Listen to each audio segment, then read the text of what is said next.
कृष्ण पृष्ठाय भूतले श्रीमते भक्ति वेदांत स्वामी निधि नामिने नमस्ते सारस्वती देवे गौरवाणी प्रचारिणे निर्विशेष शून्यवादी पाश्चात्य देशतारिणे। महाप्रभुर प्रणाम मंत्र कार कार मने आछे?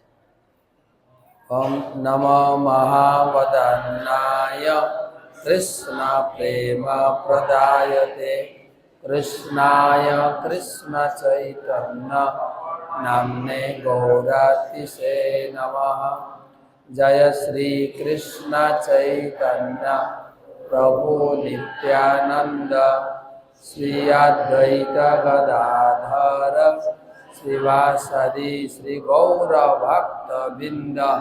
हरे कृष्ण कृष्ण कृष्ण हरे हरे हरे राम राम राम हरे हरे। तो আমরা উপস্থিত হয়েছি যোগপীঠ ধাম। শুরু করার আগে আমরা একটা গীতার শ্লোক বলি। আমরা গীতা কোর্সের লোক না সবাই? প্রতিদিন গীতা পড়বেন, গীতা শুনবেন, কেননা ভগবান কৃষ্ণ বলেছেন বা গীতা মাহাত্ম্যে বলা হয়েছে, দেবকী নন্দন কৃষ্ণ গীতা পাঠেন তুষ্যতি যথা ন বেদৈ দানেন যজ্ঞ তীর্থ ব্রতাদিবি। ভগবান কৃষ্ণ গীতা পাঠে এতটা সন্তুষ্ট হন, ব্রত তপস্যা দান ধ্যানেও এত সন্তুষ্ট হন না। তো সবাই একটা পরিচিত শ্লোক আমরা উচ্চারণ করি। একদম প্রথম শ্লোকটা বলি। প্রথম শ্লোকটা মুখস্থ আছে তো? ওম ধর্মা ক্ষেত্রে কুরুক্ষেত্রে সমবেতাযুযোৎসবা মামকা পাণ্ডবাশ্চৈব কিবা কুর্বত সঞ্জয়। তো আমরা এই জায়গায় অবস্থান করছি। এই জায়গায় শাস্ত্রের বর্ণনা অনুযায়ী এই ভূমণ্ডলের সর্বশ্রেষ্ঠ জায়গা। সাধারণত শাস্ত্রে বর্ণনা আছে, ভারত ভূমিতে মনুষ্য জন্ম হইল যার, জন্ম সার্থক করি কর পর উপকার। আমাদের ভারত ভূমিতে জন্ম হিসেবে আমরা অত্যন্ত ভাগ্যবান, ভাগ্যবতী, গর্বিত। কেননা ভগবান, শাস্ত্রে অনুযায়ী ভগবান প্রতি যুগে তিনি এই ভারত ভূমিতেই আবির্ভূত হন। গীতায় ভগবান বলেছেন, যদা যদা হি ধর্মস্য গ্লানির্ভবতি ভারত অভ্যুত্থানম অধর্মস্য তদাত্মানম সৃজাম্যহম। ভগবান যুগে যুগে অবতীর্ণ হন, তা আবার ভারতেই অবতীর্ণ হন। তিনি সত্যযুগে ভারতের উত্তর দিশায় তিনি বদ্রীনাথ রূপে এসেছিলেন। মনে রাখবেন, ভারতের উত্তর দিশায় সত্যযুগে জোরে বদ্রীনাথ।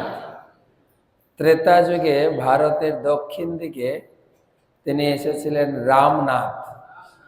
প্রথম ছিল বদ্রীনাথ, তারপরে রামনাথ। তারপরে দাপর যুগে কোন ভগবান এসেছিলেন? দাপর যুগে কৃষ্ণ ভগবান, তাকে বলা হয় দ্বারকানাথ। তো দাপর যুগে ভারতের পশ্চিম দিকে তিনি অবতীর্ণ হয়েছেন দ্বারকানাথ। আর কলিযুগে তিনি এসেছেন জগন্নাথ, ভারতের পূর্ব দিকে।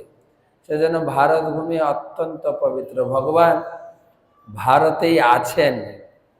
সকালে ঘুম থেকে উঠে তিনি বদ্রীনাথে ধ্যান করেন, তারপরে তিনি চলে যান দ্বারকাতে, সেজে গুজে অফিসে বসেন। তিনি রাজা, দ্বারকার রাজা, তিনি রাজকার্য করেন। তারপরে ওখান থেকে দুপুরে চলে যান পুরীতে, গিয়ে খাওয়া দাওয়া করেন। পুরী হচ্ছে ভগবানের খাওয়া দাওয়ার জায়গা। তারপরে খাওয়া দাওয়া করে শ্রীরঙ্গমে গিয়ে, দক্ষিণ ভারতে একটা জায়গা আছে, ওখানে গিয়ে শুয়ে পড়েন ভগবানের 4 জায়গায়। আর এত কিছু করার জন্য তিনি ইনকাম করতে বসে আছেন তিরুপতিতে। তিরুপতি হচ্ছে ওনার ইনকামের জায়গা। ভগবান এই ভারতেই আছে। তো এই ভারত ভূমি মধ্যে অনেকগুলো রাজ্য আছে। সেই রাজ্যের মধ্যে শাস্ত্রে বলা হয়েছে এই বাংলা হচ্ছে বেশি কৃপাপ্রাপ্ত। বাংলা হচ্ছে সব থেকে শ্রেষ্ঠ। কেননা এই বাংলায় চৈতন্য মহাপ্রভু এসেছিলেন। ভগবান কৃষ্ণ তিনি বৃন্দাবনে 11.5 বছর ছিলেন। তারপরে তিনি গেছেন মথুরাতে। মথুরাতে তিনি কাটিয়েছেন 17-18 বছর। তারপরে চলে গেছেন দ্বারকাতে বিয়ে করে সংসার করেছিলেন 100 বছর। বেশিরভাগ তিনি দ্বারকাতে কাটিয়েছেন। 16,108টা বিয়ে করেছেন, বিশাল সংসার ছিল। ওখান থেকে তিনি কুরুক্ষেত্রের মাঠে গিয়ে যুদ্ধ করেছেন। কৌরব এবং পাণ্ডবের নাম করে সারা বিশ্বের যত বড় বড় রাজা ছিলেন সবাইকে নিয়ে এসে 2 পক্ষে, কৌরব আর পাণ্ডব পক্ষে যুদ্ধ করিয়েছে। কেননা এই কুরুক্ষেত্রের মাঠটা ছিল দাপর যুগের জন্য একদম জাগ্রত মাঠ। ওই কুরুক্ষেত্রের স্থানে শাস্ত্রে লেখা আছে, ওই কুরুক্ষেত্রের স্থানে কেউ যদি বাস করে, ওখানে ভজন করে বা তপস্যা করে, সে ওখান থেকে সরাসরি ঊর্ধ্বগতি হবে। এবং কেউ যদি ওখানে যুদ্ধ করে বানাহত হয়ে মারা যায়, মানে বানে আঘাত পেয়ে মারা যায়, সে সরাসরি যাবে। শাস্ত্রে লেখা আছে কৃতে তু পুষ্করম তীর্থ। সত্যযুগে পুষ্কর তীর্থ খুব জাগ্রত ছিল। পুষ্কর তীর্থ জানেন ভারতে আছেন, রাজস্থান, আজমির। আমাদের সঙ্গে থাকবেন। আমরা প্রতি বছর এই দুর্গা পূজার সময় আমরা ট্যুরে যাই, সবাইকে নিয়ে একটু আনন্দ করতে চাই। কেননা বাংলায় এই দুর্গা পূজার মাইকের আওয়াজ আর সহ্য হয় না, বুঝলেন। তবে এখন একটু হয়তো দুর্গা পূজার ঢাঁচ পরিবর্তন হতে পারে। কালকে সরকার গঠন হলো, আগেকার এই 15 বছরে যা রাজ গেছে, তো সেই জন্য দুর্গা পূজা কত সপ্তমী বা ষষ্ঠীতে, ষষ্ঠীর দিন আমরা ট্রেন বগি বুকিং করে যাই। এবছর আমরা কোথায় যাচ্ছি যেন? বৃন্দাবন। কিন্তু স্পেশাল ট্যুর হবে এবারে। কেননা আমরা বৃন্দাবনের 12টা বনে আমরা স্পর্শ করব। 12টা বনে যাওয়া, হয়তো আপনারা আগে গেছেন 2-3 বার, আমাদের সঙ্গে অনেকেই গেছেন, একটু ঘুরে চলে এসছে। এবারে আমাদের টার্গেট, এবং বৃন্দাবনের স্পেশাল জায়গায় থাকব, গোবর্ধনের তলাটিতে, একদম গোবর্ধনের পাশে থাকব। গোবর্ধনে বাস এ বড় সৌভাগ্যের ব্যাপার, সৌভাগ্য হয় না। তো সেই থেকে আমরা 10 দিন মতো যোগাযোগ করবেন আমাদের হলদিয়া মন্দিরে। পার্থ মিত্র প্রভু আছেন, বা ওখানে যে দায়িত্বে আছেন আমাদের রাজেশ্বর প্রভু আছেন। চলেন বৃন্দাবনে ঘুরে আসি। তো সেই প্রতি বছর ট্যুরে যাই। তো একটা হচ্ছে আজমির একবার গেছিলাম, অনেক আগে যাওয়া হয়েছিল আজমির আমরা গেছিলাম, একদম অনন্যা ট্রেন বুকিং করে গেছিলাম, স্পেশাল বগিতে শুধু আমরাই ছিলাম। সারা রাস্তা কীর্তন করতে করতে গেছি। তো এবছরও আমরা যাচ্ছি বৃন্দাবন। বেশি ভক্ত না, আমাদের টার্গেট আছে 3000 ভক্ত নিয়ে যাব। তো আপনারা আগে থেকে বুকিং করবেন, খুব কম পয়সায় আমরা বৃন্দাবন যাব। বিস্তারিত যোগাযোগ করবেন আমাদের সঙ্গে। তো আজমির ছিল সত্যযুগে পুষ্কর তীর্থ। সত্যযুগের তীর্থ হচ্ছে পুষ্কর। ত্রেতায়াম নৈমিষম তথা, ত্রেতা যুগের তীর্থ ছিল নৈমিষারণ্য। আর দাপরে তো কুরুক্ষেত্র, দাপর যুগের তীর্থ ছিল কুরুক্ষেত্র, খুব জাগ্রত। আর কলৌ গঙ্গা সমাশ্রয়, কলিযুগের তীর্থ হচ্ছে এই নবদ্বীপ ধাম, গঙ্গার পাড়ে জাগ্রত তীর্থ। এই সম্বন্ধে আমরা আলোচনা করব। তো এই কুরুক্ষেত্রের মাঠে ভগবান কৃষ্ণ যত বড় বড় ব্যক্তি ছিল সবাইকে নিয়ে এসেছিলেন, কুরুক্ষেত্রের মাঠে একত্রিত করেছিলেন এবং দুই পক্ষ ভাগ করে দিয়ে ম্যাচ করেছিলেন। লড়াই নাকি খেলা? খেলা হবে, আমাদের আওয়াজ ছিল, জানি না খেলা পরিবর্তন হবে এখন। তো সেই কুরুক্ষেত্রের মাঠে ভগবান কৃষ্ণ যুদ্ধ করার আগে তিনি ভগবত গীতার জ্ঞান শুনিয়েছিলেন সবাইকে। অর্থাৎ আমাদের ভাষায় বলা যায়, যুদ্ধ করার আগে ভগবান কৃষ্ণ সবাইকে ভক্তি শাস্ত্রী পড়িয়েছিলেন, মাঠে দাঁড়িয়ে দাঁড়িয়ে সবাইকে। তিনি চেয়েছিলেন যে এই গীতার জ্ঞান লাভ করে এই জগতে মানুষ অত্যন্ত সুখে থাকবে। গীতার জ্ঞান অত্যন্ত সুখদায়ক। গীতায় ভগবান বলছেন যে রাজবিদ্যা রাজগুহ্যম পবিত্রম ইদম উত্তমম প্রত্যক্ষ অবগমম ধর্মম, তারপরে সুসুখম কর্তুম অব্যয়ম। এই জগতে আমরা সুখ দুঃখে আছি, কখনো সুখ কখনো দুঃখ, আর দুঃখের ভাগটা বেশি। কেন? ভগবান কৃষ্ণ গীতায় বলেছেন, এই জগতের আমি নাম রেখেছি দুঃখালয়ম অশাশ্বতম। যেরকম আমরা দোকান বানাই, বাড়ি বানাই, নাম রাখি না, গণেশ বস্ত্রালয়, দুর্গা ঔষধালয়, আলাদা ঔষধালয়ে ঔষধ পাবেন, বস্ত্রালয়ে বস্ত্র পাবো, ভোজনালয়ে ভোজন পাবো, তাই তো নাকি? তো সেই রকম ভগবান এই জগৎটা বানিয়ে নাম রেখেছেন দুঃখালয়। জন্ম থেকেই আমরা দুঃখ, কানতে কানতে আমরা জন্মগ্রহণ করেছি প্রত্যেকে আমরা। যদিও বর্তমান আমরা একটু চেঞ্জ করে দিয়েছি, হ্যাপি বার্থডে টু ইউ, ওটা হ্যাপি না, কিন্তু আমরা সবাই কান্না করতে করতে জন্মগ্রহণ করেছি, সবাই কান্না নিয়ে এসছি, আর সারা জীবন কান্নাই। বেশিরভাগ দেখেন শুধু দুঃখেই কাটে। সুখটা তখন অনুভব হয়, ফোড়া হয় না, ফোড়ার কি যন্ত্রণা। কেউটা হাওয়া দিলে খুব আরাম লাগছে গো, বা একটু ওষুধ খেলে একটু ফোড়ার যন্ত্রণাটা নিরাময়, ওইটাই হচ্ছে সুখ। প্রচুর দুঃখের ভিতরে একটু এইটুকু আর সুখ নয়। তাই গীতায় ভগবান বলছেন, গীতা পড়ো সুখে থাকো।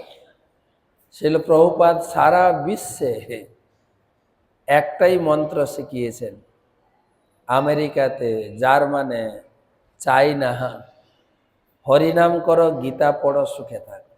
তাই গীতার জ্ঞান হচ্ছে, গীতার সংস্পর্শে বা গীতার জ্ঞানের সমৃদ্ধে আমার জীবনকে সুখী করতো। কেউ যদি গীতা না পড়ে, ভগবান বলছেন নাস্তি বুদ্ধি অযুক্তস্য, গীতার শ্লোক, নচ অযুক্তস্য ভাবনা, নচ অভাবয়ত শান্তি, অশান্তস্য কুত সুখ। যিনি গীতা পড়েন না, গীতার শিক্ষায় নিজের জীবনকে গড়ে তোলেন না, তার জীবনে সুখ কোথায়? বাড়ি বানিয়ে আপনি লিখতে পারেন বাড়ির উপরে, হ্যাঁ, সুখের নীড়, কি বলে, সুখের আলয়, শান্তি নিকেতন, শান্তি ভিলা, শান্তি সুখ, অনেক কিছু লিখতে পারেন। কিন্তু বাড়ির ভিতরে দেখা যায় সব বাড়িতে কারগিলের যুদ্ধ চলছে, সব বাড়িতে। লিখলে তো হয় না, লিখে তো অনেক কিছু, অনেকেই লিখে, অনেকে অনেক কিছু লেখে, লিখাতে তো কার্যকরী হয় না। একটা হোটেলের উপরে লেখা ছিল, আপনি আসুন আমাদের হোটেলে খেয়ে যান, বিল আপনাকে দিতে হবে না, বিল দেবে আপনার নাতি। ভালো না? আপনি খেয়ে যাবেন, বিল মেটাবে নাতি। তো সবাই দেখছে, বলে এটা ফালতু কথা, এটা হতেই পারে না। কিন্তু একটা বোকা লোক দেখে লোভ হয়ে গেছে, বাহ ভালো মজার ব্যাপার, আমি খেয়ে যাব, বিল দেবে নাতি। হোটেলে বসেছেন, মেনু চার্ট দেখে ভালো ভালো খাবার খেয়েছে, কেননা বিল দিতে হবে না। বিল দেবে কে? বিল দিতে হলে আপনি চিন্তা করবেন কতটুকু খাবো কতটুকু খাবো না। আর যদি বিল না দিতে হয়, ভালো ভালো জিনিসগুলো অর্ডার দিয়েছে, খেয়েছে গপাগপ, হাত ধুয়ে একদম মেজাজে হোটেল থেকে বেরিয়ে যাচ্ছেন। কাউন্টারে যে বসেছিল ডেকেছে, দাদা এদিকে আসুন। তো বিল ধরিয়েছে, বিল। সে কি, আপনাদের হোটেলে লেখা আছে যে যত পারো খেয়ে যাও, বিল মেটাবে নাতি। বলে ওই বিলটাই আপনাকে দিচ্ছি। বলে মানে? আপনার দাদু খেয়ে গেছেন, আপনি মিটান। তো যার বিল তাকেই মেটাতে হবে। লেখা থাকে অনেক কিছু। তো সেই জন্য ভগবান কৃষ্ণ চিন্তা করলেন, আমি এই গীতার জ্ঞান দিয়ে যাচ্ছি, এই গীতার জ্ঞান পড়ে মানুষ সুখে থাকবে, আনন্দ থাকবে। গীতায় অনেক শ্লোক আছে, মচ্চিত্তা মৎগত প্রাণা বোধয়ন্ত পরস্পরম কথয় অন্তস্য মাং নিত্যম তুষ্যন্তি চ রমন্তি মানে আনন্দ, তুষ্যন্তি মানে সন্তোষ।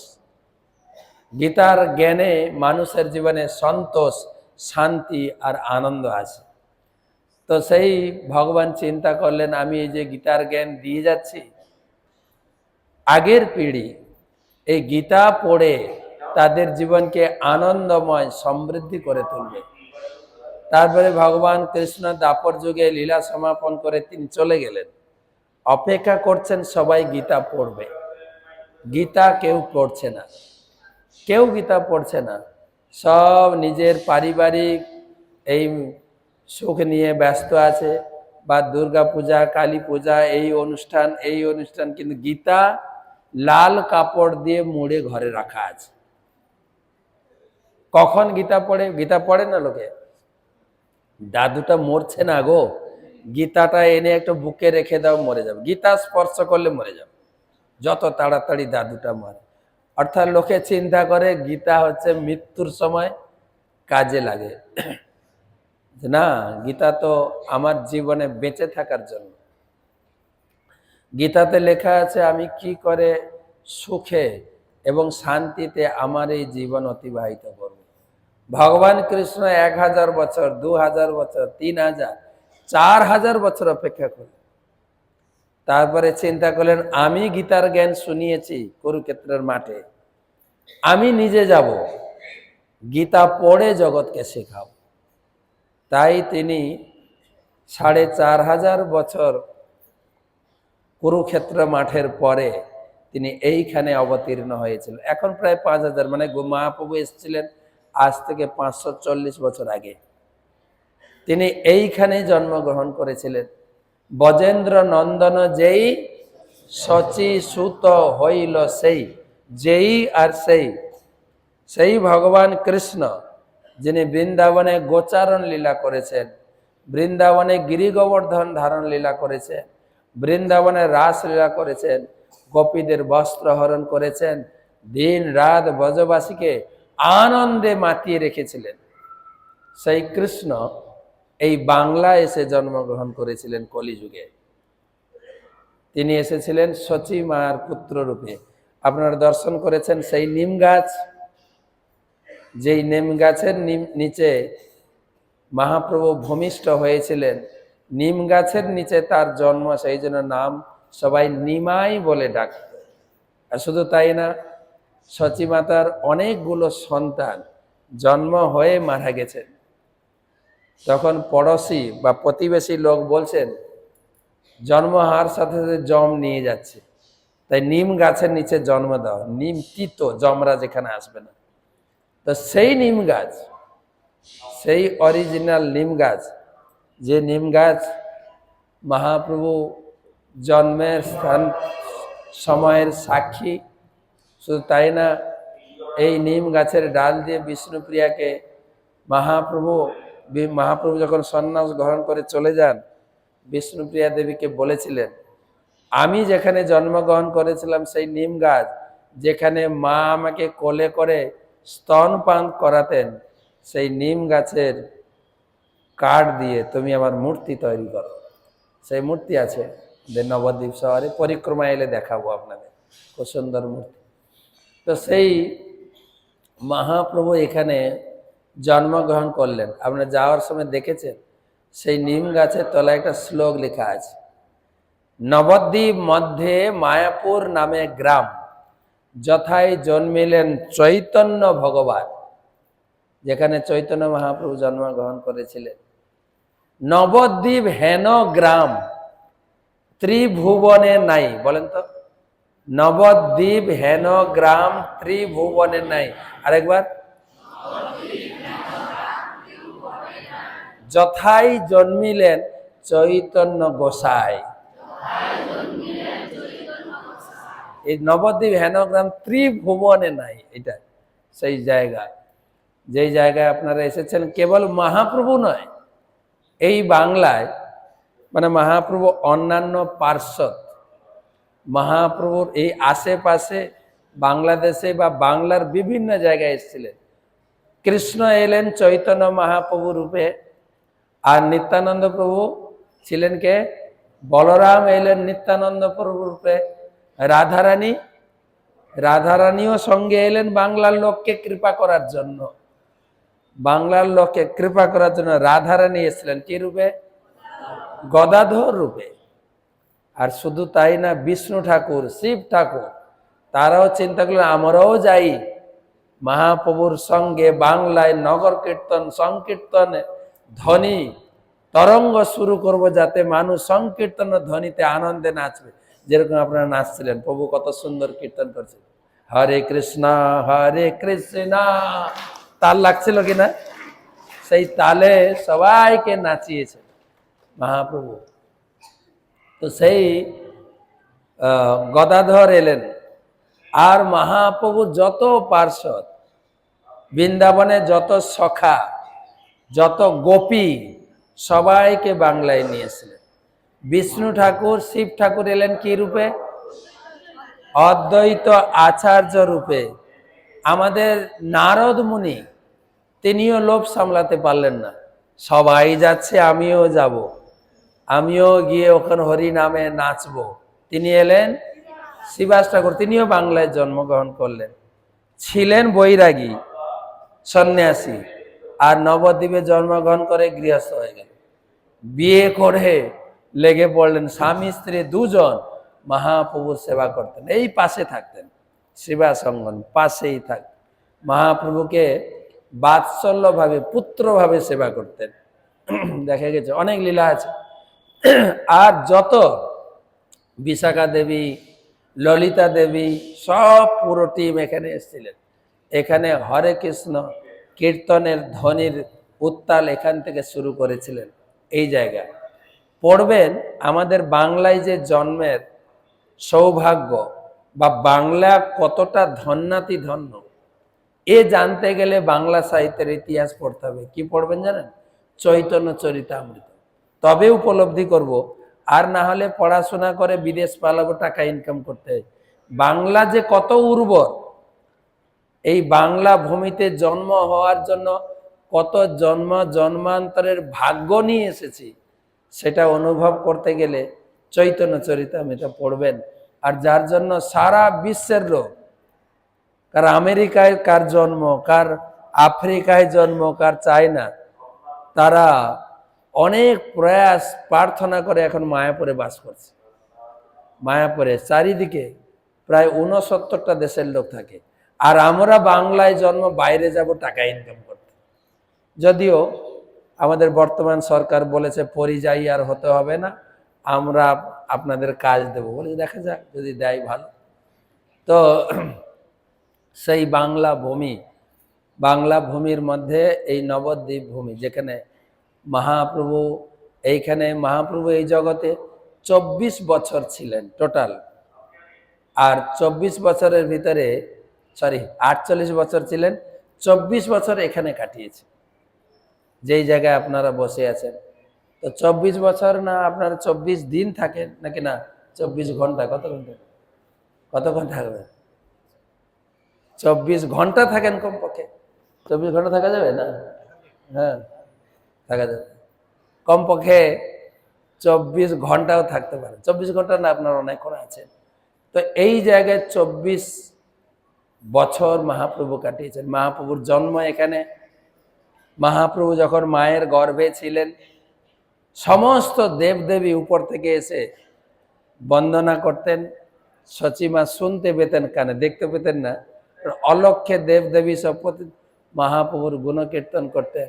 ঈশ্বর পরম কৃষ্ণ সচ্চিত আনন্দ বিগ্রহ অনাদিরাদি গোবিন্দ সর্ব কারণ কারণ, এই জায়গা উপর থেকে প্রার্থনা করতেন। তারপরে মহাপ্রভুর জন্ম হলো ফাল্গুনী পূর্ণিমা। মহাপ্রভু এখানে মায়ের সঙ্গে অনেক বাল্যলীলা করেছেন। কত গান সের উপরে লেখা হয়েছে। সচিরয়াঙ্গিনায় নাচে বিশ্বম্ভর রায়, হাসি হাসি নাচি নাচি মায়ের লুকায়। তো অনেক গান পদকর্তাগণ লিখেছেন। অর্থাৎ মহাপ্রভুর চরণ ধুলি, সমস্ত দেবদেবীর চরণ ধুলি এখানে রয়েছে। এই কুণ্ড আছে পাশে, গৌর কুণ্ড বলে। এই কুণ্ডতে মা সচিমাতা নিমায়ের ব্যবহারের জন্য এই পুষ্করিণী ব্যবহার করতেন। এর জলও পবিত্র। এই জায়গায় লুপ্ত হয়ে গেছিল 500 বছর আগের। ধীরে ধীরে মহাপ্রভু চলে যাওয়ার পরে এই জায়গায় লুপ্ত হয়ে যায়। পাশাপাশি লোকে অধিকার করে বসে। আপনারা জানেন 500 বছর আগে কমপক্ষে মুসলিম শাসন ছিল, মোগল শাসন। ধীরে ধীরে এই স্থান লুপ্ত হয়ে যায়। তারাই এই স্থান দখল করে নেয়। তারা এই জায়গার নাম আর মায়াপুর বলতো না, মিয়াপুর বলতো। এই জায়গার নাম পরবর্তীকালে মিয়াপুর হয়ে যায়। কিন্তু ধীরে ধীরে কিছু লোক, আবার কিছু সহজিয়া লোক, তারা আবার বলে মায়াপুরে নবদ্বীপে হচ্ছে মূল মহাপ্রভুর জন্মস্থান, ওটা বলে প্রাচীন মায়াপুর। তখন ভক্তি বিনোদ ঠাকুর আমাদের গুরুদেব, তার গুরুদেব হচ্ছেন প্রভুপাদ। প্রভুপাদের গুরুদেব হচ্ছেন ভক্তি সিদ্ধান্ত সরস্বতী ঠাকুর ছিল প্রভুপাদ। তার পিতৃদেব ভক্তি বিনোদ ঠাকুর। আপনারা যখন প্রবেশ করেছেন ডান দিকে মন্দির ছিল ভক্তি বিনোদ ঠাকুর। তিনি ছিলেন বিখ্যাত ব্যক্তি, ব্রিটিশ আমলের। তিনি ছিলেন ডিএম, ডেপুটি ম্যাজিস্ট্রেট। তার নাম ছিল কেদারনাথ দত্ত। তিনি পরম ভক্ত ছিলেন। তিনি স্কুলে পড়াকালীন তিনি শুনতে পেয়েছিলেন যে শ্রী চৈতন্য দেব এই বাংলাতে জন্মগ্রহণ করে আপামর জনগণকে তিনি হরি নাম প্রেম বিতরণ করেছিলেন। তিনি মহাপ্রভু সম্পর্কে জানতে চাইলেন, চৈতন্য চরিতামৃত খুঁজলেন। তখন বই পাওয়া যেত না, এখন যেভাবে বই পাওয়া।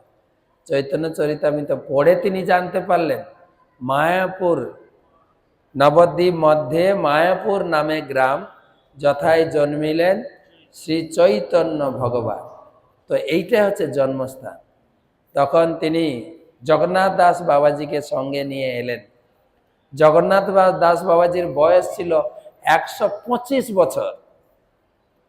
তিনি অত্যন্ত বৃদ্ধ হয়ে পড়েছিলেন, কোঁজো হয়ে বসতেন। চোখের এই ভ্রুর চোখ ঢাকা, কাউকে দেখতে গেলে এটা তুলে দেখতে হতো, এত বয়স হয়ে গেছিল। তিনি কোথাও যেতে পারতেন না, চলতে পারতেন না। তার সেবক ঝুড়িতে করে মাথায় করে নিয়ে এলেন ভক্তিবিনোদ ঠাকুরের সঙ্গে। যখন এই স্থানে এলেন, তিনি ঝুড়ি থেকে লাফ দিয়েছেন নিচে, দিয়ে নাচতে শুরু করেছেন। এটাই হচ্ছে মহাপ্রভুর জন্মস্থান। হরি বল। স্থানীয় লোককে জিজ্ঞাসা করলেন এই জমিটা কার। তখন একজন ইসলামের লোক, তিনি বললেন এই জায়গাটা আমার, কিন্তু মজার ব্যাপার হচ্ছে এই জায়গাটা আমাদের কোনো কাজে লাগছে না। কেন না, যা আমরা বনি, ধান বনি বা গম বনি বা সবজির বীজ বনি, হয় তুলসী গাছ। সেই জন্য আমাদের এই জায়গাটা কোনো কাজে লাগছে না, আপনারা নিতে পারেন। ছিল ভক্তিবিনোদ ঠাকুর সেই জায়গা সংগ্রহ করে প্রতি বাড়ি বাড়ি গিয়ে 1 টাকা করে ভিক্ষা করে।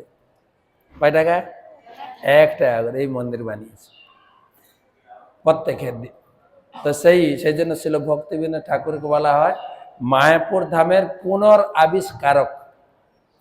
এই পুনরায় প্রতিষ্ঠা করলেন এই ধাম। তো সেই জায়গায় আমাদের আসার সৌভাগ্য হয়েছে। একে বলে যোগপীঠ। যোগ কেন? ভগবান উপর থেকে এসে এই ভূমিতে যোগ দিয়েছিলেন, সেই জন্য এই জায়গার নাম যোগপীঠ, যোগপীঠ ধাম।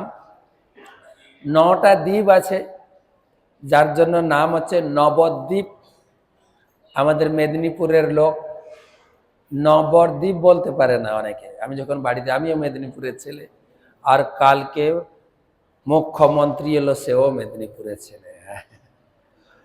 তো সেই জন্য ছুটে গেছিলাম, তো স্পেশাল ইনভাইট করেছিলেন।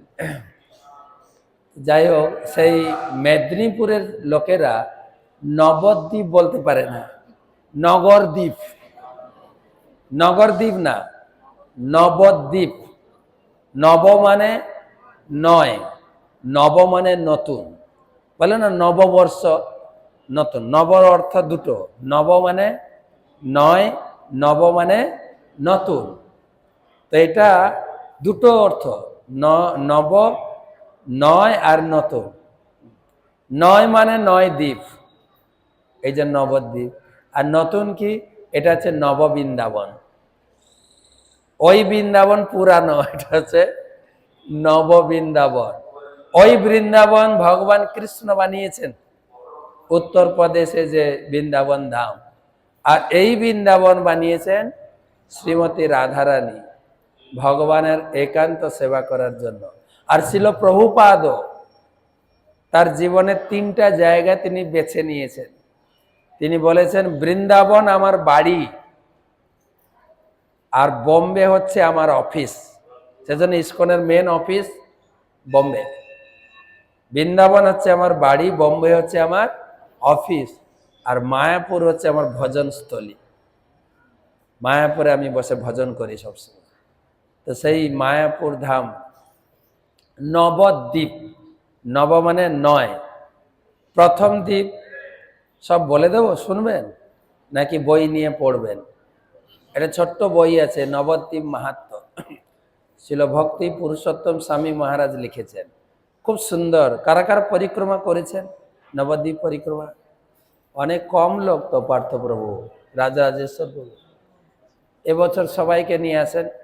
এবছর পরিক্রমা অনেকটা লেটে আছে, আপনার রাস্তায় আমাদের পরিক্রমা হয় ফেব্রুয়ারি মার্চে, দোল পূর্ণিমার আগে।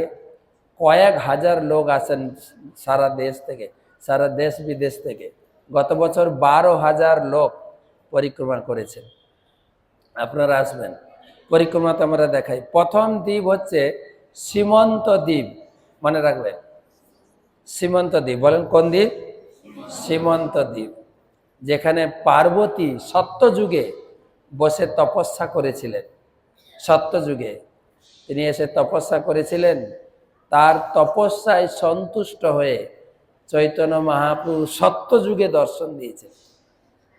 পার্বতী দর্শন করে মহাপ্রভুকে প্রণাম করলেন, আর মহাপ্রভুর চরণের ধুলি, মায়েরা যেরকম সিঁদুর পরেছেন, সিঁথিতে তিনি সেই ধুলি লাগিয়েছিলেন। এই ধুমি এত পবিত্র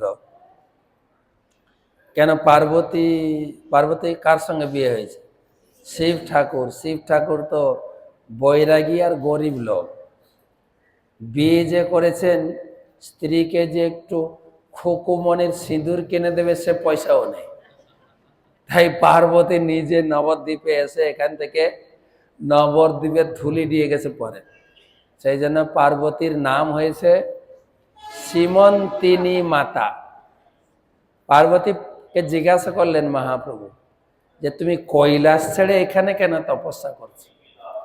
বলছে আমি শুনেছি আমার পতিদেব, আমার প্রভু ভোলানাথ, তিনি বলেছেন কলিযুগে আপনি এখানে এসে সংকীর্তন আন্দোলন শুরু করবেন, পাপী পুণ্যবান বাদ বিচার না করে সবাইকে হরি নামে নাচাবেন।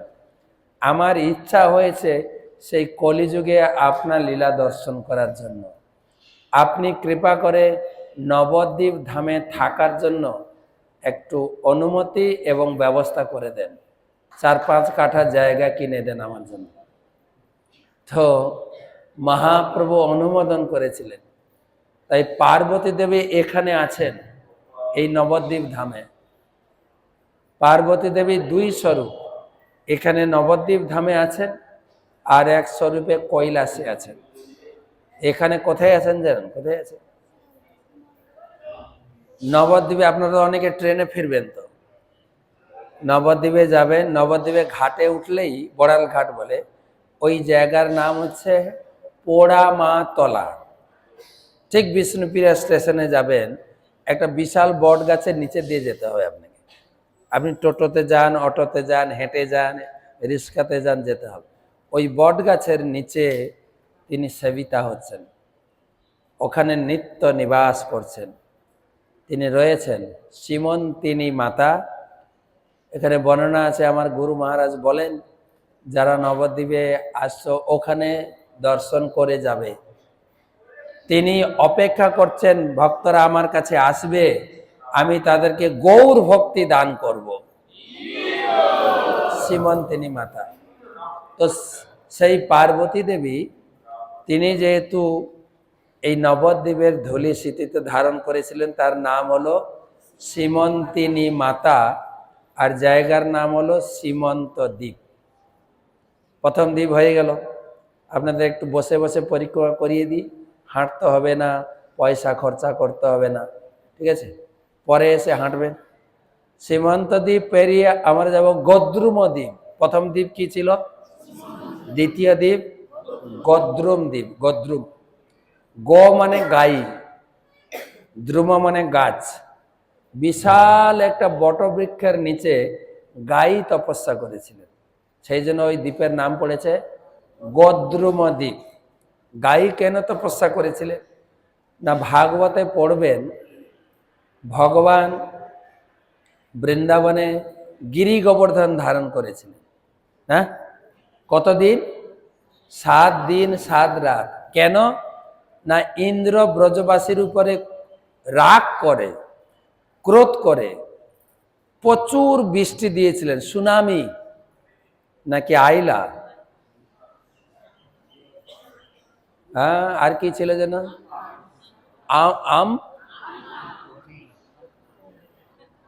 নাকি অনেকগুলো নাম, হ্যাঁ, ফনি, আমফান নাকি। তো ফনি, অনেকগুলো ঝড় এসছে আমাদের দেশে, বাংলাতে। ফনি কিন্তু আসেনি। ফনি শুনেছি, অল্প এসছে। দিদি নবান্নের উপরে উঠে গেছে, ঝাঁটা নিয়ে দাঁড়িয়েছিল, এই ফনি বাংলায় আসবো না, ঝেঁটিয়ে তাড়িয়ে দেবো। তাই আসেনি ফনি। ফনি বেশি কিছু করতে পারেনি, দিদির পাওয়ার ছিল। তো ভগবানের সেই বৃন্দাবন ধামের উপরে 7 দিন 7 রাত ফনি বলুন, আমফান বলুন, যা হোক, সুনামি দিয়েছিলেন। তো ভগবান গিরি গোবর্ধন ধারণ করে ব্রজবাসীকে রক্ষা করেছিলেন। ইন্দ্র এসে ক্ষমা চাইলেন ভগবানের কাছে। ভগবান বললেন, ইন্দ্র তুমি এত বড় ভুল কাজ করতে পারো? বলছে, আমি ভুলে গেছি আপনি ভগবান। ঠিক আছে, ভগবান ক্ষমা করে দিলেন। কিন্তু ইন্দ্রের মনে একটা দুঃখ হয়ে গেল, আমি কি করে ভগবানের এই বৃন্দাবনবাসীর উপরে এত হয়রানি করলাম, আমার বিশাল অপরাধ হয়ে গেছে। যদিও ভগবান ক্ষমা করে দিয়েছেন, তার ভিতরে একটা অনুশোচনা, গ্লানি সব সময় হয় না? কোনো বড় ব্যক্তির চরণে অপরাধ হলে যদিও অপরাধ ক্ষমা করে দেয়, মনের ভিতরে একটা, ধরো মার কাছে বাবার কাছে কিছু ভুল করেছি, মা বাবাকে গিয়ে ক্ষমা চাইলে মা, এই করেছিস আমি ভুলে গেছি, কিন্তু মনের ভিতরে একটা গ্লানি থেকে যায়, মা আমি এটা কি করলাম, এত বড় ভুল কাজটা। বলে, সেখানে সাবধান থাকিস। তো ইন্দ্রের মনেও সবসময় একটা অনুশোচনা। তখন সেই অনুশোচনা করতে করতে এই নবদ্বীপ ধামে এলেন, ওই জায়গায় বসে তপস্যা করলেন, সঙ্গে গাইকে নিয়েছেন, সুরভি গাই। সেই জন্য এই দ্বীপের নাম গদ্রুম দ্বীপ। তখন ভগবান তাকে দর্শন দিলেন, এই কলিযুগের শুরুতে দর্শন দিলেন। বলছে, দেবরাজ ইন্দ্র, আপনি এখানে তপস্যা করছেন? বলছে, প্রভু, আমি দাপর যুগে বৃন্দাবন লীলায় অনেক বড় ভুল করেছি। বলে, আমি তো ক্ষমা করে দিয়েছি। বলে, আপনি ক্ষমা করেছেন, কিন্তু আমি ক্ষমার যোগ্য নই। আমার মনে সবসময় এই অনুতাপ অনুশোচনা কুরে কুরে খাচ্ছে। বলে, আপনি কি চান? না, আপনি আবার কলিযুগে এখানে এসে লীলা করবেন, আর যেন অপরাধ না হয়, এই আশীর্বাদ করেন। তখন মহাপ্রভু বলেছিলেন যে এই নবদ্বীপ অবতারে কারোর অপরাধ, কারো ভুল ত্রুটি আমি দেখব না। একটু যদি শ্রদ্ধা দেখি, তাকে প্রেম দিয়ে দেব। আমার নাম হবে মহাবদান্য অবতার। তো ইন্দ্র থেকেও আমাদের একটু শিক্ষা লাভ করি। ইন্দ্র ভুল করেছিলেন ভগবানের চরণে। শুধু ইন্দ্র ভুল করে না, আমরাও ভুল করি। আমরা ভুল করি নাকি আমাদের বাচ্চারা ভুল করে? মা বাবা বা বড়রা বাচ্চাদেরকে শাসন করে, কালকে বললাম আবার আজকে ভুল করিস, মরবো এক। তো বাচ্চারা ভুল করে না মা বাবাও ভুল করে? কোনটা? মা বাবা ভুল মানতে চায় না। কিন্তু ইন্দ্রকে দেখেন, কত বড় ব্যক্তি, স্বর্গের রাজা, তিনি কিভাবে ভুল স্বীকার করলেন, এসে এখানে তপস্যা করে ভুল থেকে মুক্ত হওয়ার চেষ্টা করছে। ভুল শুধু কেউ শুধরে দিলে কেউ শুধায় না, আমাকে অনুতপ্ত হতে হবে যে আমি ভুল করেছি। এই অনুতপ্ত না হলে কখনো ভুল শোধরানো যায় না। আমরা তো দেখি আমাদের ক্লাসে বা আমাদের ভক্তদের মধ্যে মাতাজি প্রভু কি মাতাজি মাতাজি কখনো ঝগড়া হয়, প্রভুরা গিয়ে সামাল দেওয়ার চেষ্টা করে, দুজনের ভুল, একে অপরকে ক্ষমা চান, বাঞ্ছাকল্প করুন, আমরা ভক্তরা সব মিলেমিশে থাকবো। কিন্তু মন থেকে আমি চাই না, আমি ভুল করেছি, স্বীকার করব। প্রভুরা চাপাচাপি করে, স্বীকার করুন, মাথা নত করুন, বাঞ্ছাকল্প বল, জোর করে, জোর করে মুখ থেকে মন্ত্রও বেরোন, বাঞ্ছাকল্প মন্ত্রটাও আসে না। কেন? অহংকারী আমরা, আমাদের দিয়ে কি করে ভক্তি হবে? কিন্তু ইন্দ্র করেছিলেন। সেজন্য হিন্দিতে একটা কথা আছে, ভুল হোনা প্রকৃতি হয়, ভুলটা স্বাভাবিক, মানুষ মাত্রই ভুল করে। প্রভুপাদ বলেছেন, মহাত্মা গান্ধী ভুল করেছে, আমাদের দিদি ভুল করেছেন, দাদা বলে, সবাই ভুল করে, কে না ভুল করে? ভুল হোনা প্রকৃতি, মানে ভুল হওয়াটা স্বভাব, স্বভাব। মান লেনা সংস্কৃতি হ্যায়। যদি আমি ভুল করেছি, কেউ যদি ধরিয়ে দেয়, মাতাজি আপনার ভুল, প্রভু এটা আপনার ভুল, আপনি স্বীকার করে নেন। যদি আপনি স্বীকার করে নেন, আপনি অত্যন্ত সংস্কৃতিবান ব্যক্তি, আপনার কালচার আছে, মা বাবা আপনাকে শিখিয়েছে। ভুল হোনা প্রকৃতি হ্যায়, মান লেনা সংস্কৃতি হ্যায়, সুধার লেনা প্রগতি হ্যায়। যদি আপনি কি শুধরে নেন, ভক্তি জীবনে বা আপনার জীবনে অনেক উন্নত করতে পারবেন, অনেক কিছু শিখতে পারবেন, জীবনে অনেক বড় হতে পারবেন। তো ইন্দ্র সেখানে মহাপ্রভুর দর্শন পেয়েছিলেন, সেই জন্য সেই দ্বীপের নাম গদ্রমা দ্বীপ। অনেক কিছু দর্শন আছে, আপনারা গানেও শুনেছেন, নদিয়া গদ্রুমে নিত্যানন্দ মহাজন পাতি আছে নাম হট্ট।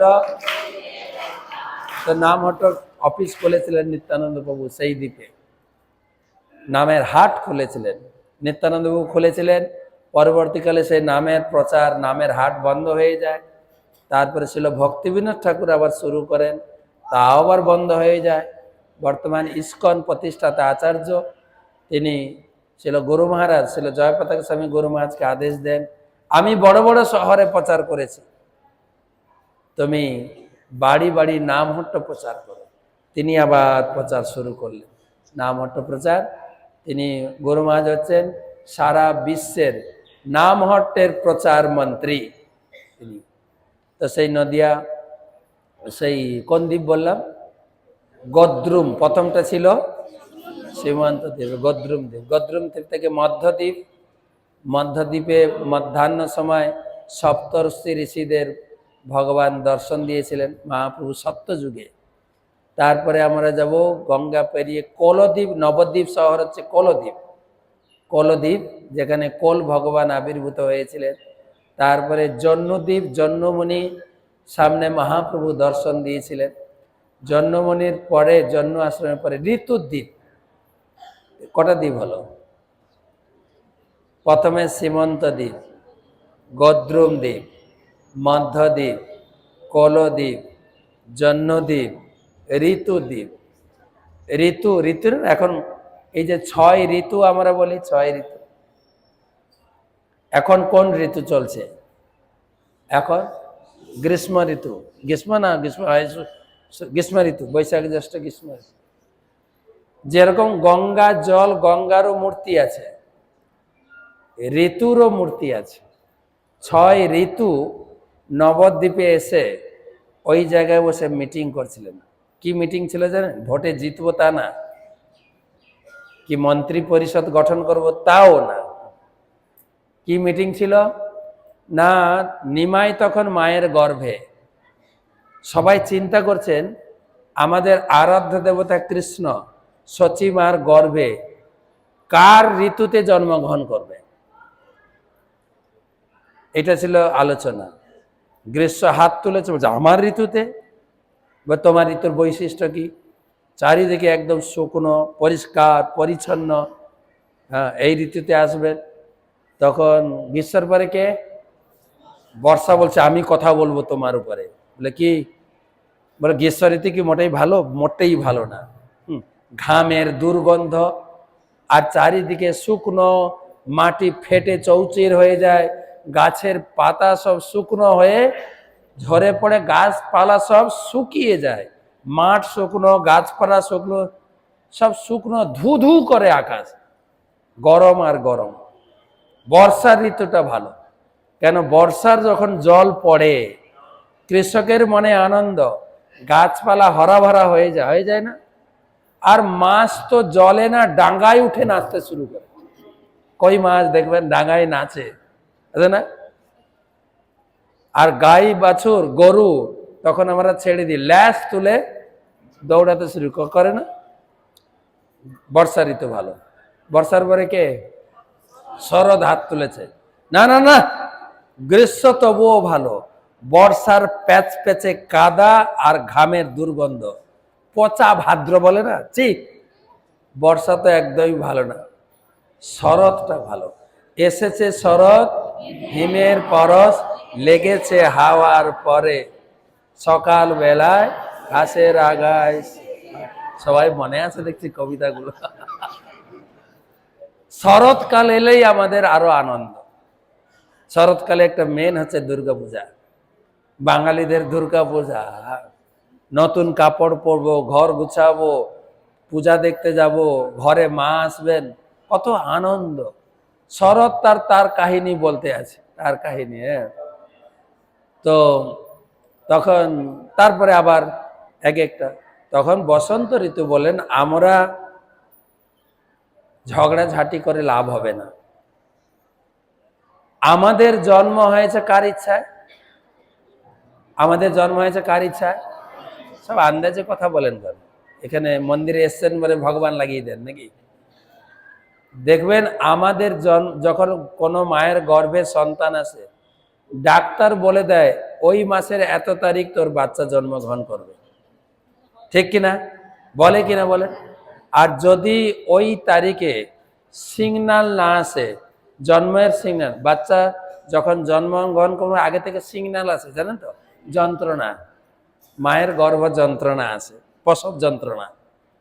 যদি সিগনাল না আসে, আপনি ডাক্তারকে বললো এখন তো যন্ত্রণা এলো না, তো আরো কয়েকদিন অপেক্ষা করি। না, আমি ডেট দিয়েছি না, কেটে দে। যদি না কাটো তোমার বাচ্চাও মরবে, তুমিও মরবে। তো আমাদের জন্ম কার ইচ্ছায়? ডাক্তারের ইচ্ছায়। আমাদের জন্ম কার ইচ্ছায়? ডাক্তারের ইচ্ছায় হয়। কখনো কখনো বাবা মার ইচ্ছায়ও হয়। শুনেছেন কখনো? আমাদের ভক্ত বাড়িতে মায়েরা বা প্রভুরা এটাই করছেন, ডাক্তার ডেট দিয়েছেন, ওই দিন হয়তো একাদশী, ও ডাক্তারবাবু একাদশীতে কাটাকাটিটা একদিন আগে না হলে একদিন পরে করছে ভক্তরা করছে। আমি প্রায় বলে আমার উপলব্ধি, বাংলাদেশে গেছিলাম প্রচারে, একটা পরিবার এসে প্রণাম করছে, ছোট্ট একটা ছেলে, বাচ্চাকে যে তোমার কি নাম, তখন মাতাজি বলছে এর নাম অভয়। অভয়, বা কত সুন্দর নাম, তো প্রভুপাদের নাম ছিল ছোটবেলায় অভয়, বা খুব সুন্দর নাম রেখে। বলছে না, ওর জন্ম হয়েছে প্রভুপাদের জন্মের দিন। আরো ভাগ্যবান, আরো ভাগ্যবান এই শিশু, প্রভুপাদের প্রচার করবে, বড় ভক্ত হবে। বলছে না মহারাজ, একটা সিক্রেট কথা বলি, ওর জন্ম হওয়ার কথা ছিল 2 দিন পরে। তো আমি ডাক্তারকে অনুরোধ করলাম, আজকে দিনটা কত ভালো দিন, আজকে কেটে বের করে দেন না। তো আমাদের জন্ম হচ্ছে ডাক্তারের ইচ্ছায়, না হলে মা বাবার ইচ্ছা, কিন্তু ভগবান জন্মগ্রহণ করবেন কারোর ইচ্ছা নাই, ওনার ইচ্ছায়। তাই বসন্ত ঋতু তিনি বললেন ভগবান তার ইচ্ছায় জন্মগ্রহণ করবেন, তিনি যে কোন ঋতুকে কৃপা করবেন কে জানে। তাই একটা কাজ করি, উনি যখন জন্মগ্রহণ করবেন আমরা সবাই ওনাকে স্বাগত জানানোর জন্য ধূপ দীপ প্রদীপ পুষ্প নিয়ে হাজির হব, তাকে আহ্বান করব, তার গুণকীর্তন করব। তো সেই মহাপ্রভুর জন্ম তিথিতে দেখবেন এখনো 6 ঋতুর আগমন হয়। যারা মায়াপুরে আসবেন উপলব্ধি করবেন, হালকা একটু গরম, হ্যাঁ, গরমের পরে হালকা একটু শিশিরের ছোঁয়া, শিশিরের ঘাসের আগায় সেই শিশিরের কণাও পেয়ে যাবেন। তারপরে 2-4 পশলা বৃষ্টিও পড়ে যাবে, কেন বৃষ্টিও বলবে আমিও আছি, কিন্তু সব ঋতু আসে। সেই ছিল ঋতুদ্বীপ, অত্যন্ত সুন্দর, যেখানে 6 ঋতু বসে মিটিং করেছিলেন। চাপাহাটি, খুব বিশাল চাঁপা গাছের বাগান আছে। চাঁপা ফুল জানেন, অনেক চাপা আছে, গোলক চাপা, কাঠালি চাপা, স্বর্ণ চাপা গাছ, ফুল, ছোট ছোট ফুল, পুরো বাগান। চম্পকলতা সখী, আমাদের মায়াপুরে 8 সখী দেখেছেন, রাধা মাধব 8 সখী, সখীর নামগুলো মনে করে যাবেন। রাধারানীর পাশে আছেন বিশাখা, বিশাখার পাশে আছে আরেক খা, ইন্দুলেখা, রঙ্গদেবী সুদেবী। আর কৃষ্ণের পাশে আছেন ললিতা, আরেকজন তা চম্পকলতা, আরেকজন চিত্রা আর তুঙ্গবিদ্যা। এই চম্পকলতা সখী প্রতিদিন বৃন্দাবন থেকে ওখানে আসেন, চাঁপা ফুল কিনে নিয়ে যান, দিয়ে বৃন্দাবনে রাধা গোবিন্দকে শৃঙ্গার করেন প্রতিদিন। এখন বেশি রাস্তা না, তো 1500 কিলোমিটার রাস্তা। সম্ভব কিনা, সম্ভব কিনা জানেন? অনেক লোক আছে কলকাতা থেকে প্রতিদিন দিল্লি বোম্বে গিয়ে চাকরি করে আসে, প্রতিদিন অফিস ডিউটি করে। কিসে যান? প্লেনে। আর গোপীদের প্লেন, এটা তো পেট্রোলের বিমান, গোপীদের ছিল মানসিক বিমান, তারা আসা যাওয়া করে এখনো। তো সেই ঋতুদ্বীপ 6 নম্বর দ্বীপ। 7 নম্বর দ্বীপ হচ্ছে মদদ্রুম দ্বীপ। মদ মানে আনন্দ। ভগবান রামচন্দ্র ত্রেতা যুগে ভ্রমণ করতে করতে ওই জায়গায় এসে আনন্দ প্রাপ্ত হয়েছিলেন। আনন্দের কাহিনী একটু বলে দিই। রাম সীতা লক্ষ্মণ একটা বিশাল বটবৃক্ষের নিচে এসে বসেছেন, আর ভগবান রামচন্দ্রের ভিতরে প্রচুর আনন্দ, আনন্দ মানে মদ, সেই জন্য ওই দ্বীপের নাম মদ। দ্রুম মানে একটা আগে বলেছে, দ্রুম মানে গাছ, গাছের নিচে বসে আনন্দ করেছিলেন, সেই জন্য নাম হচ্ছে মদদ্রুম দ্বীপ। মা সীতা জিজ্ঞেস করছেন আপনার আনন্দের উৎস কি? তখন ভগবান রামচন্দ্র বলেন দেখো দূরে গাই বাছুর চড়ছে। বলে হ্যাঁ, তো কি হলো? না, এখন আমরা ত্রেতা যুগে অযোধ্যাতে আমরা লীলা করছি, এরপরে হবে দাপর যুগ, আমাদের জন্মগ্রহণ হবে বৃন্দাবনে। আর বৃন্দাবনে আমার মেন লীলা হচ্ছে গোচারণ লীলা, আমি প্রতিদিন গাই বাছুর চড়াতে যাব। সেটা মনে পড়ে গেল। তো শুধু তাই না, এখন চলছে ত্রেতা যুগ, দাপর যুগে বৃন্দাবনে যাব, আর এটা হচ্ছে নবদ্বীপ ধাম। এই কলিযুগে আবার আমাদের নাটক হবে এখানে, এখানে আমাদের আসতে হবে। আমি আসবো নিমাই রূপে, আর তোমাকে নিয়ে আসবো, তুমি আসবে বিষ্ণু প্রিয়া রূপে। এই লীলাতে যেরকম তোমাকে আমি জনক দুহিতা স্বয়ম্বর সভা থেকে জিতে বিয়ে করেছি, কলিযুগে সব জিতা জিতে নেই, হোয়াটসঅ্যাপে যোগাযোগ করলেই বিয়ে হবে। তো কলিযুগে কার্ড ছাপিয়ে ঘটা করে হল বুকিং করে তোমাকে বিয়ে করবো। বিশাল বিয়ে হয়েছিল মহাপ্রভু। মহাপ্রভুর বিয়ের অধিবাসের দিন যা পান খাওয়া হয়েছিল, পান পান বলে যা পান বিতরণ করা হয়েছিল, ওই পানগুলো গুছিয়ে যদি কেউ বিক্রি করে টাকা, 9খানা বিয়ে হতো। বিশাল ধুমধাম করে বিয়ে করব তোমাকে। বিয়ে করার কিছুদিন পরে তোমাকে ছেড়ে সন্ন্যাস গ্রহণ করে চলে যাও। তখন সীতা দেবী জিজ্ঞাসা করছেন, তুমি যদি আগে থেকে তোমার সন্ন্যাস গ্রহণ করার প্ল্যান থাকে, ইচ্ছা থাকে, বিয়ে করার কি দরকার, বিয়ে বা কেন করবে? বলে ওটাই তো মজার ব্যাপার, ওটাই মজার ব্যাপার। বলে মজার ব্যাপার মানে মানে স্ত্রী স্বামীকে কাছে পেয়ে সেবা করে, স্বামীকে ভালোবাসে, স্বামীর সেবা করে, আনন্দ পায়। কিন্তু তার থেকে বেশি আনন্দ স্বামী যখন কাছ থেকে দূরে চলে যায়, তার প্রতি ভালোবাসা আরো বাড়ে। যে ঠিক কিনা বলেন তো? হ্যাঁ না, বিয়ে তো আপনারা করেছেন, আমি 2-4 দিন স্বামী ঘরে না থাকলে, স্বামী ঘরে থাকা তো দূরের কথা, স্বামী অফিসে গেলেও 3-4 বার ফোন, কি গো জলটা দিয়েছিলাম খেয়েছো গো, শরীর খারাপ করবে। আবার দুপুরে টিফিনটা দিয়েছিলাম খেয়েছো গো, খেয়ে না, কখন সে সকালে খেয়ে গেছো। আবার সন্ধ্যার সময়, কি গো এখনো এলে না। দূরে থাকলে একটু ভালোবাসাটা, এটা ভালোবাসা নয়, ঠিক এটা ভালোবাসা নয়, এটা হচ্ছে সন্দেহ। তুমি অফিসে গেছো আমাকে ছেড়ে, অফিসে আবার কারো পাল্লায় যেন পড়ে না যাও প্লিজ। সেই জন্য টিউনিং করে, টিউনিং, আমি কিন্তু ঘরে আছি, আমি কিন্তু ঘরে আছি, আমি কিন্তু ঘরে আছি। আর স্বামীও সন্দেহ করে, আমি অফিসে চলে যাচ্ছি, আমি তো কাজে ব্যস্ত আছি, ঘরে অন্য কোনো রাবণ ঢুকে যাচ্ছে না তো? স্বামীও ফোন করে অনেক। তো এই দূরে চলে গেলে ভালোবাসা বাড়ে, আর কাছে থাকলে ভালোবাসা থাকে, কিন্তু মাঝে মাঝে ঝগড়াও হয় না? দূরে চলে গেলে ঝগড়া হয় না। কি গো আই লাভ ইউ বললে না তো ফোনে একবারও? দূরে কোনো ঝগড়া নেই। তো মহাপ্রভু বলছেন, আমি তোমাকে ত্যাগ করে যাব, আমার প্রতি তোমার প্রেম ভক্তি ভালোবাসা বৃদ্ধি। তো বিরহ ভগবানের সেবা জগতে শেখাবো। তো সেই লীলা সেখানে করেছিলেন। কটা দ্বীপ বলো? ভুলে যাবেন তো, বই নিয়ে যাবেন, নবদ্বীপ পরিক্রমা বই নিয়ে, ছোট বই নিয়ে যাবেন, পড়বেন, দিয়ে নিজেকে তৈরি করবেন, পরিক্রমা এসে করবেন।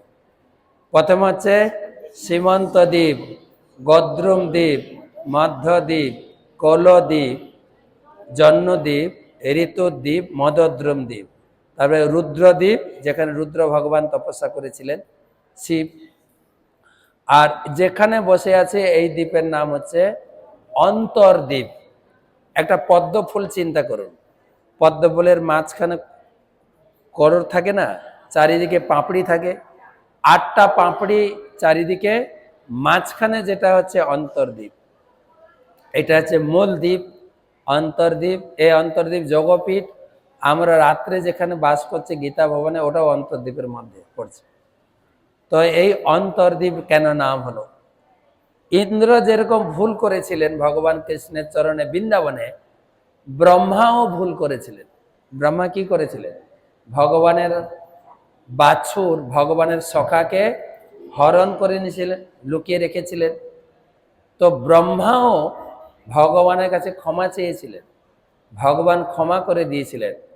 কিন্তু ব্রহ্মাও এখানে এলেন, মহাপ্রভু তখন আবির্ভূত হয়নি, মহাপ্রভুর জন্ম হয়নি। ব্রহ্মা এখানে এসে তপস্যা করলেন, তার তপস্যায় সন্তুষ্ট হয়ে মহাপ্রভু দর্শন দিয়েছিলেন। কীর্তন করতে করতে দর্শন দিলেন যে ব্রহ্মাজি আপনি এখানে তপস্যা করছেন। বলছে প্রভু বৃন্দাবন লীলায় আপনার চরণে আমি অপরাধ করেছিলাম। বলে আমি তো ক্ষমা করে দিয়েছি। বলে আপনি ক্ষমা করেছেন, কিন্তু আমার মনে সন্তুষ্ট হচ্ছে না। আমি এত বড় ব্যক্তি হয়ে কি করে আপনার চরণে অপরাধ করলাম? তখন মহাপ্রভু জিজ্ঞাসা করলেন, আপনি কি চাইছেন? আমি চাইছি আমার বড় পদ থেকে আমাকে সরিয়ে দিন। পদ দেন, পদ, পদের সামনে একটা বি বসাবেন, কি হবে? বিপদ। আমাদের একজন গুরুদেব ছিল, সুবক স্বামী গুরু মহারাজ, তিনি বলেন, দেখ, রাস্তায় হাঁটতে হাঁটতে যদি একটু হোঁচট লাগে, পা ছেড়ে একটু রক্ত বেরোবে। যদি দোতলার উপর থেকে পড়িস, হাড় গোড় ভাঙবে। 10 তলার উপর থেকে পড়িস, তোকে খুঁজেই পাওয়া যাবে না। হরিব। তো যার যত বড় পথ, তার তত বড় বিপদ। দেখেন, দীঘাতে মন্দির করেছেন দিদি, সবাই দর্শন করতে গেছেন, কারোর সমানে কোনো আলোচনা নেই। যেই দিলীপ দা গেল, কেন দিলীপ দা গেল? দিলীপ দা কি বিজেপি ছেড়ে কি তৃণমূলে চলে যাচ্ছে? ভালো চর্চা হয়েছে কিনা বলেন? তো বড় পদ মানে বড় বিপদ। তো হে প্রভু, আমার একটা বাসনা, আমাকে বড় পথ থেকে সরিয়ে, তিনি হচ্ছেন এই জগতের সব থেকে বড় পথ। উনার প্রথম জীব মা থেকে জন্মগ্রহণ করেননি। কার থেকে জন্মগ্রহণ করেছেন? কার থেকে? বাবা থেকে। সেই জন্য কৃষ্ণকে বলা হয় কৃষ্ণ মাতা, কৃষ্ণ পিতা, কৃষ্ণ ধন। কৃষ্ণ পিতা, মা হলেন কি করে? না ব্রহ্মাকে জন্ম দিয়েছেন, মা লাগেনি, ব্রহ্মাকে জন্ম দিয়ে। আমাদের যেরকম জন্ম মায়ের নাভি থেকে, ব্রহ্মার জন্ম কার নাভি থেকে? পিতার নাভি থেকে জন্ম। একদম সর্বশ্রেষ্ঠ যে বড় পথ, আমাকে বড় পথ থেকে সরিয়ে ছোট নিচু ঘরে জন্ম দিই, তাহলে আমার অহংকার আসবে না। তখন ভগবান মহাপ্রভু বলেন, ঠিক আছে, আপনার বাসনা আমি পূর্ণ করব। আপনার জন্ম হবে যবন কুলে, আপনাকে দিয়ে আমি জগতে শিক্ষা দেব কি করে হরি নাম করতে হয়। আপনার নাম হবে নামাচার্য হরিদাস। ব্রহ্মার অন্তরের বাসনা মহাপ্রভু পূর্ণ করেছিলেন, সেই জন্য এই দ্বীপের নাম অন্তর্দ্বীপ। আমার গুরুদেব বলেন, যারা মায়াপুরে আসবে, এই যোগপীঠে আসবে, মহাপ্রভু দাঁড়িয়ে আছেন সকলের মনের বাসনা পূরণ করার জন্য। যাওয়ার আগেও প্রার্থনা করে যাবেন, যে যা বাসনা পোষণ করেন, আপনার বাসনা পূর্ণ হবেই, অবশ্যই হবে, যদি আপনার বিশ্বাস থাকে। তো সেই হচ্ছে অন্তর্দ্বীপ। 9টা দ্বীপ হয়ে গেল। প্রথম দ্বীপ সীমন্ত দ্বীপ, দ্বিতীয় দ্বীপ গদ্রুম দ্বীপ, তৃতীয় দ্বীপ মধ্যদ্বীপ, চতুর্থ দ্বীপ কলদ্বীপ, পঞ্চম জহ্নদ্বীপ, ষষ্ঠ তো মনে থাকবে 6 ঋতু, ঋতুদ্বীপ, সপ্তম মদদ্রুম দ্বীপ, অষ্টম রুদ্রদ্বীপ, আর এইটার নাম বলতে হবে আপনাদের জোরে, অন্তর্দ্বীপ। অন্তর্দ্বীপ। তো লাস্ট একটা শ্লোক বলি, আমাদের ভক্তি বিনোদ ঠাকুর, তিনি নবদ্বীপ ধাম পরিক্রমা মাহাত্ম্য লিখতে গিয়ে লিখলেন, 100 বর্ষে সপ্ত তীর্থে মিলে যাহা ভাই। আপনি যদি 100 বছর বাঁচেন, সারা বছর তীর্থ করবেন, সারা জীবন তীর্থ করবেন। কত বছর? 100 বছর বাঁচবেন, 100 বছর তীর্থ করেন, যা পুণ্য, যা স্বীকৃতি পাবেন। শ্লোকটা মনে রাখার চেষ্টা করেন। 100 বর্ষে সপ্ত তীর্থে মিলে যাহা ভাই, নবদ্বীপে এক রাত্রে বসে তাহা পাই। সারা তীর্থ করে যা না পাবেন, নবদ্বীপে এক রাত্রে শুয়ে গেলে আপনি পেয়ে যাবেন। আর আমাদের হলদিয়া ইস্কন হলদিয়া ম্যানেজমেন্ট, আমাদের রাজরাজেশ্বর প্রভু, পার্থ প্রভু, লক্ষ্মী গোবিন্দ প্রভু, এক রাত না, কয় রাত? 3 রাত। কত কৃপা আপনি লাভ করলেন। প্রসাদ পেয়েছেন, কথা শুনেছেন, রাত্রে নিবাস করেছেন, ভ্রমণ করেছেন, প্রতি পদক্ষেপে অশ্বমেধ যজ্ঞের ফল পাবেন। হাঁটুন, আবার হেঁটে হেঁটে কীর্তন করতে করতে মহাপ্রভু এই রাস্তায়, সামনের এই রাস্তায় প্রতিদিন নগর কীর্তন করতেন হেঁটে হেঁটে। আর চাঁদ কাজী একদিন মহাপ্রভুর কীর্তনের খোল ভেঙে দেয়, সেই ভাঙা খোলও আছে এখন এই পাশে, এই মন্দিরের পাশের মন্দির, খোল ভাঙার ডাগা, অত্যন্ত পবিত্র জায়গা। সত্য যুগে ভগবান নৃসিংহদেব এসেছেন, ত্রেতা যুগে ভগবান রামচন্দ্র এসেছেন, দ্বাপর যুগে বলরাম এসেছেন, কলিযুগে মহাপ্রভু সহ সমস্ত দেবদেবী এসেছে। এই এত পবিত্র জায়গা, বারবার আসুন, প্রতি বছর আসুন, পরিবার নিয়ে আসুন। আমাদের এখানে গীতা ভবনে থাকা খাওয়ার ব্যবস্থা রয়েছে, আত্মীয় স্বজনদের নিয়ে আসুন। শুরুতে আমি বলেছি নবদ্বীপ এন গ্রাম ত্রিভুবনে নাই, নবদ্বীপ হেন গ্রাম ত্রিভুবনে নাই, যথাই জন্মিলেন চৈতন্য গোসাই। তো সেই জায়গায় লোকজনদের নিয়ে আসুন, দর্শন করান। দর্শন করে লোক বুঝতে পারবে আমাদের কি করা উচিত। তাই 3 রাত থাকলেন, অনেক কৃপা লাভ করেছেন। কি করবেন? এক রাত্রের কৃপা কাছে রাখবেন, 2 রাতের কৃপা একটু প্রচার করবেন, অবশ্যই প্রচার করবেন। আপনি মহাপ্রভু চেয়েছেন আমি এই হরিনাম প্রেম নিয়ে এলাম, একা কতজনের কাছে বিতরণ করব। তোমরা সাহায্য করো, লোকে পাপ করছে, লোকে কত দুঃখে আছে, ভোটে লড়াই করার জন্য মারপিট করছে, ওদেরকে হরিনাম করাও। কালকে দেখলাম স্টেজে আমাদের শুভেন্দুদা শপথ গ্রহণ করলেন এবং আমাদের রাজ্যপালকে তিনি সম্মান জানালেন, এটা উত্তরী পড়ালেন এবং ইস্কনের ভগবত গীতা গিফট করলেন। তিনি তিনি তিনি দেখালেন আমিও গীতা পড়ি, আপনি এই গীতাটা পড়বেন। শুধু তাই না, আমাদের শুভেন্দুদা আমাদের মেছেদা মন্দিরের তিনি হচ্ছেন মেন চেয়ারম্যান, আপনারা জানেন কিনা। তিনি কাঁথি থেকে যাতায়াতকালে অনেক রাত থাকেন ওখানে, অনেক রাত। গৌর পূর্ণিমার দিন গৌর পূর্ণিমা করেছেন ওখানে।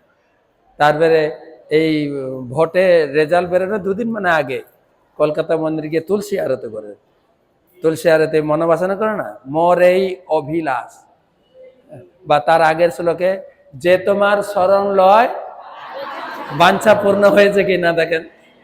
হ্যাঁ, তো সেই দাদা তার দল বাড়াচ্ছে, দিদিও চিন্তা করছে আমিও ছাড়বো না, আমার দল বাড়াবো। আমরা কেন আমাদের দল বাড়াবো না? তাই তো নাকি?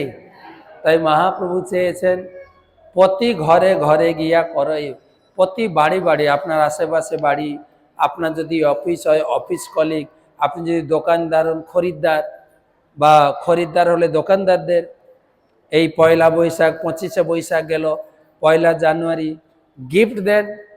হ্যাঁ, আপনি অনেক দান ধ্যান করেন, 1 জানুয়ারিতে আপনার পরিচিত দেন, ডায়েরি দেন, গীতা দেন, গীতা দেন, গীতা দান করুন, গীতা কিনতে উৎসাহিত করুন।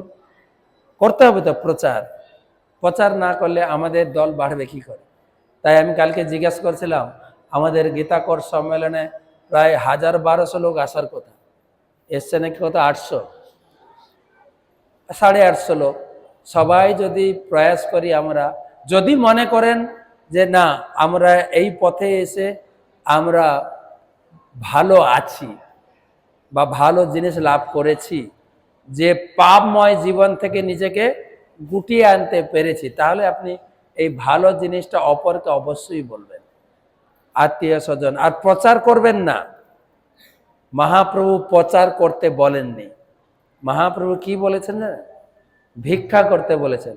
প্রতি দ্বারে দ্বারে গিয়া করে ভিক্ষা। ভিক্ষা আর প্রচার দুটো তফাৎ কি? ভিক্ষা আর প্রচার, ধরুন আপনি গীতা প্রচারে গেছেন, আপনি একটা গীতা নেন না, আমার বাড়িতে গীতা আছে, আমার সময় নেই, আপনি না হিন্দু, গীতা পড়বেন না কেন, নেন, এটা হচ্ছে প্রচার। বা আপনার যে ক্লাস আছে গীতা কোর্স, একটা মাতাজি আসেনি বা প্রভু আসেনি ক্লাসের পরে ফোন করো, মাতাজি প্রভু আপনাকে দেখলাম না ক্লাসে, আপনি এলেন না কেন? আমার এই সমস্যা ছিল। না, খবরদার আমার ক্লাসে আর আসবেন না, আপনার মুখ দেখতে চাই না। এটাকে বলে প্রচার। বা কেউ যদি আসে, প্রভু আমার দীক্ষাটা, হ্যাঁ আপনি ক্লাসে আসেন, আপনার দীক্ষা হবে, আমি সই দেব না, এটাকে বলে প্রচার। ভিক্ষা হচ্ছে যদি আপনার ক্লাসের ক্যান্ডিডেট আসেনি, ক্লাসের পরে আপনি ফোন করবেন, মাতাজি আপনি ক্লাসে এলেন না আজকে, প্রভু আজকে ক্লাসে এলেন না, জানেন সবাই আপনাকে মিস করেছে, সবাই জিজ্ঞেস করছে মাতাজি আসলো না কেন গো, ঘরে কোনো সমস্যা হয়েছে, ফোন করে দেখুন না প্রভু, প্লিজ আপনাকে সবাই আমরা মিস করেছি, কিন্তু পরের ক্লাসে অবশ্যই আসবেন। কোনটা কার্যকরী? ভিক্ষা, এটাকে বলে ভিক্ষা। গীতা প্রচারে যাবেন, একটা নেন না গীতা, না আমার সময় নেই, এটা রাখেন বাড়িতে প্লিজ, জানেন না সারাদিন ঘুরেছি বউনি হয়নি আমার, প্লিজ প্লিজ একটা রাখেন না প্লিজ, আমার পায়ে ধরে একটা বই রাখেন। কোনটা কার্যকরী হবে বলেন? তো আমরা যেন অহংকারী না হয়, আমি ভক্ত হয়ে গেছি, আমি সিনিয়র না। প্রত্যেকে নিত্যানন্দ বাবু হাতে পায়ে ধরে নিয়ে আসে। তা আপনারও আপনার এলাকায়, আপনার আত্মীয় স্বজনের এলাকায় প্রচার করেন যে আপনি একটু হরিনাম করুন, বাড়িতে একটু গীতা রাখুন। হ্যাঁ, অন্য ধর্মের লোক তারা ধর্মের বই পড়ে ঘরে রাখে, আপনি একটু রাখুন। চলুন না একবার মায়াপুর, আপনি অনেক জায়গায় ঘুরতে গেছেন, চলুন আমি নিয়ে যাব, কবে যাবেন বলুন। এটা হচ্ছে ভিক্ষা। বাড়ি বাড়ি বাড়ি বাড়ি যদি টাকা থাকে গীতা কিনে কাউকে দান করবেন, আর টাকা না থাকলে ভালো করে বুঝিয়ে তাকে গীতা কেনাবেন। প্রচার বাড়াতে হবে তো, নাকি মনে করছেন হলদিয়াতে সব ভক্ত হয়ে গেছে? হয়নি, অনেক বাকি আছে, আমাদের প্রচারের সুযোগ আছে। মহাপ্রভু চাইলে সবাইকে ভক্ত করে দিতে পারতেন, তিনি তো ভগবান। প্রভুপাদ চাইলে তার প্রচার কেউ করতে পারবে, আমাদের জন্য রেখে গেছেন। আমরা গুরুদেবের কাছে কথা দিয়েছি 16 মালা জপ করব, 4 নিয়ম পালন করব, আরেকটা কি আপনার প্রচার কার্যে আমি সেটা কি করে করবো, সেই জায়গাটাও দিয়ে গেছেন গুরুদেব, আমরা যেন করি। প্রতিদিন কাউকে না কাউকে হরিনাম করাবেন, কাউকে না কাউকে গীতা পড়াবেন, তাহলে আমাদের ভক্তিতে আমরা এগোতে পারবো। তাই বললাম না, 1 ভাগ নিজের জন্য রাখবেন, 3 রাত্রি তো, 1 রাত্রির কৃপা নিজের জন্য, 1 রাত্রির কৃপা কিসের জন্য? প্রচারের জন্য। এবছর 800 এসছেন, প্রতি মাসে যদি একটা লোককে ভক্ত বানাতে পারেন, 12 মাসে কতজন? 12 জন না হোক 10 জন, তাহলে সামনের বছর আমাদের হলদিয়া মন্দিরের সম্মেলন, হলদিয়া মন্দির তো নাকি না মেদিনীপুর, হলদিয়া মন্দিরের সম্মেলন, 800 জন লোক এসছেন, প্রত্যেকজন এক্সট্রা 10 জন করে না আনবেন, কত লোক হবে সামনের বছর? 8000 লোক সম্মেলনে আসতে হবে সামনের বছর। কত পার্থপ্রভু আছেন তো এখানে, কত 8000 লোক নিয়ে আসতে হবে। তাহলে বলতে পারেন কমপক্ষে 1 জন লোককে করেন। গরু মাছ বলছেন, আমি গরু মাছের ক্লাস শুনতে শুনতে আসছিলাম, মোটরসাইকেলে বসে শুনতে শুনতে আসছি।